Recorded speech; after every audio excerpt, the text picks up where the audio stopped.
नमस्कार मित्रमैत्रिणींनो, काल करुणा मुंडे यांचा उमेदवारीचा अर्ज रद्द झाल्याच्या नंतर त्या ज्या ढसाढसा रडलेल्या आहे, मला असं वाटतं ते महाराष्ट्रातल्या सगळ्या जनतेने पाहिलेलं आहे.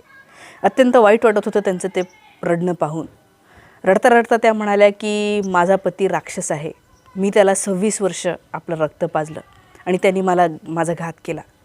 अत्यंत घाबरगुंड आहे, मला घाबरलेला आहे, एका महिलेला घाबरलेला आहे आणि एका महिलेला नस्तेनाबूत करण्याचा प्रयत्न त्यांनी केलेला आहे. अशा प्रकारची भाषा त्यांनी काल रडता रडता वापरली. आता हे जे काही आहे, हे प्रकरण नेमकं काय आहे समजून. तर करुणा मुंडे कोण आहेत? या करुणा मुंडे या स्वतःला धनंजय मुंडे यांची पत्नी आहे असं म्हणतात आणि त्यांना धनंजय मुंडे यांच्यापासून 2 अपत्य झालेले आहे आणि अर्थातच धनंजय मुंडे हे दोन्ही मुलं आपले आहे असं म्हणत असतात. आता यांचं जर पाहायचं झालं तर 3 वर्षापूर्वी एक मुद्दा उठवला होता. धनंजय मुंडे हे सत्तेमध्ये होते आणि विरोधात असलेले आजचे भाजपचे लोक असे म्हणत होते की धनंजय मुंडे यांनी राजीनामा द्यायला पाहिजे, कारण की त्यांचा एका महिलेसोबत विवाहबाह्य संबंध आहे किंवा आपण म्हणूया लग्न न करता ते त्यांच्यासोबत राहिलेले आहे, अशा अर्थाने राजीनामा मागितला होता. धनंजय मुंडेंनी हे मान्य केलं की येस असं असं आहे आणि त्या मुलांची मी जबाबदारी घेतलेली आहे वगैरे. पण आज धनंजय मुंडे यांनी जे काही केलेलं आहे असं ह्या म्हणत आहे ते अत्यंत वाईट आहे.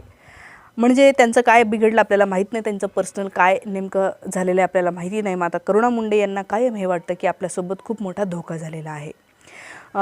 त्या म्हणतात की मी इतके वर्ष दिलेली आहे, ह्या माणसाने मंत्री व्हावं म्हणून मी रोज देवाला प्रार्थना केली, आपल्या मुलांना रोज सकाळी 3 वाजता उठवून प्रार्थना करायला लावायचे, मी सगळं केलं यांच्यासाठी. मात्र माझी जी उमेदीची वर्ष आहे ती याच्यासाठी झटण्यामध्ये करण्यामध्ये गेली आणि आज जेव्हा मी इलेक्शनला उभी राहते तेव्हा मला संपवण्याचा प्रयत्न केला जात आहे.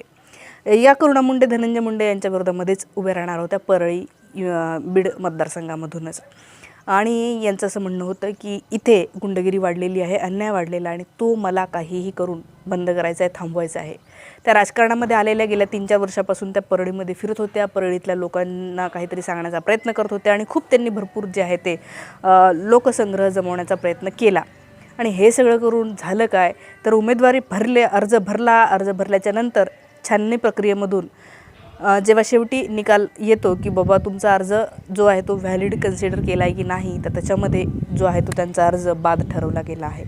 कसा बाद ठरवला, तर समजा फॉर एक्झाम्पल मला उभं राहायचं आहे इलेक्शनला, विधानसभेच्या इलेक्शनला, तर मला उभं राहायचं असेल आणि मी जर का कुठल्या जसं की काँग्रेस असेल, भाजप असेल, कुठल्या अशा पक्षाकडून उभी राहत नसेल, मोठ्या जे रिकग्नाइज्ड पक्ष आहे, तर मी एक करू शकते की मला उभं राहायचं असेल तर मला 10 लोक लागतील अनुमोदक.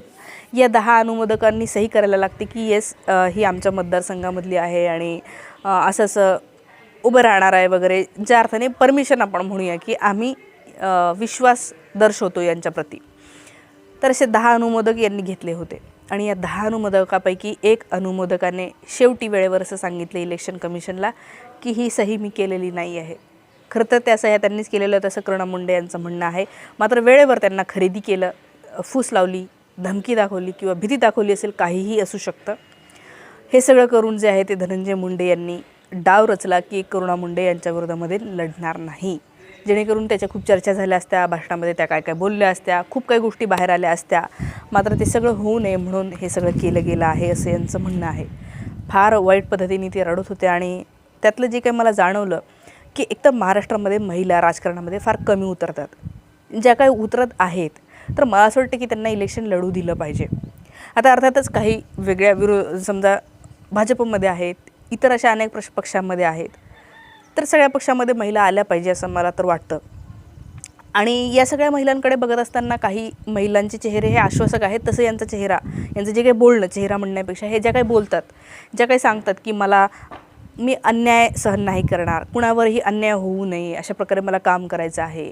फॉर्म भरताना त्यांनी शपथपत्र दिलं होतं की मी जर का आमदार झाले तर मी 1ही रुपया पगार घेणार नाही आहे सरकारकडून, मला ते नको आहे, मला खरोखर काम करायचं, अशा पद्धतीने जे काय आहे ते त्यांचं वेगळा एक मॅनिफेस्टो होता. मात्र आता इतकं सगळं काम करून गेल्या 3-4 वर्षापासून मी ते ऐकत होते की त्या काम करत आहेत, परळीमध्ये येत आहेत, फिरत आहेत आणि सगळं होऊन पण जेव्हा अर्ज बाद ठरवला जातो तेव्हा काय दुःख असेल त्यांचं ते सगळं व्हिडिओतनं आलेलं आहे आणि अख्ख्या महाराष्ट्राने ते पाहिलेलं आहे. या सगळ्या गोष्टीवरून मला हेच वाटतं की जर हे धनंजय मुंडे यांनी केलेलं असेल, जे की दिसतं, कारण की ते सत्तेतल्या भाजपसोबत आहे आणि त्यांच्याकडे ताकद आहे. परळीमध्ये सगळे त्यांचेच लोक आहेत. शिवाय त्यांची बहीण पंकजा मुंडे या भाजपच्या आमदार आहेत सध्या विधान परिषदेच्या. त्यामुळे या सगळ्यांच्या ही सगळी ताकद जी आहे ती अशी वापरली असू शकते करुणा मुंडे उभे राहावे नाही म्हणून. तर असं जर त्यांनी केलं असेल तर हे फार चुकीचं आहे. म्हणजे जो व्यक्ती आपण ज्या व्यक्तीसोबत, ज्या महिलेसोबत इतके वर्ष राहिलो आहे किंवा तुमचं काहीतरी देवाणघेवाण झालेली असेल, कमिटमेंट असेल, विश्वास असेल, या सगळ्या देऊन पण ह्या महिलेने तिच्या विरोधामध्ये कट रचतो, तिने ते तसं करू नये म्हणून हे सगळं जे काय करतोय ते नाही बघवत कोणालाही. आणि त्या अर्थानेच हे सगळं जे आहे ते चित्र होतं. जर असं अनेक बाबतीत झालेलं आहे. इव्हन राजरत्न आंबेडकर यांचासुद्धा फॉर्म जो आहे तो रिजेक्ट केला गेला आहे आणि तिथेसुद्धा असं म्हणतात की यांनी मुद्दामून घोळ केला आहे. अनेक ठिकाणी असंच केलेलं आहे. काही ठिकाणी तसं झालेलं आहे, काही ठिकाणी मुद्दामून केलं गेलं आहे की उमेदवार उभे राहू नये आणि काही ठिकाणी जेन्युइन प्रॉब्लेम होते. मात्र हे असे मला असं वाटतं की अनेक चेहरे आहेत जे दिसत नाही. आता करुणा मुंडे यांनी लगेचच रिजेक्ट झाल्याबरोबर त्यांना ते रडू आवरला नाही आणि त्यांनी व्हिडिओ बनवला. मात्र अनेक लोक आहेत की ज्यांनी कुठेही काही फार सांगितलं नाही. तर असेही चेहरे असतील. मला असं वाटतं की हे असं होऊ नये. जसं लोकसभेला आपले नरेंद्र मोदी यांच्या विरोधामध्ये श्याम रंगीला उभा राहणार होता, 4 दिवस त्यांनी त्या इलेक्शन कमिशनच्या ऑफिसला फेऱ्या मारल्या, त्याचा फॉर्म घेतलाच नाही. शेवटी फॉर्म घेतला पण शपथच घेतली नाही आणि नंतर सांगितलं तुम्ही शपथ दिली नाही. शपथ घेणं हे त्या अधिकाऱ्याचं काम असतं. तर असं थोडक्यात खरोखर महाराष्ट्रामध्ये असेल किंवा देशामध्ये असेल, लोकशाहीची उतरती कळा लागलेली आहे. ती आपल्याला थांबवायची असेल, ती वाचवायची असेल तर मला असं वाटतं की या निवडणुकीला आपण विचारपूर्वक मतदान केलं पाहिजे. थांबते. Thank you so much.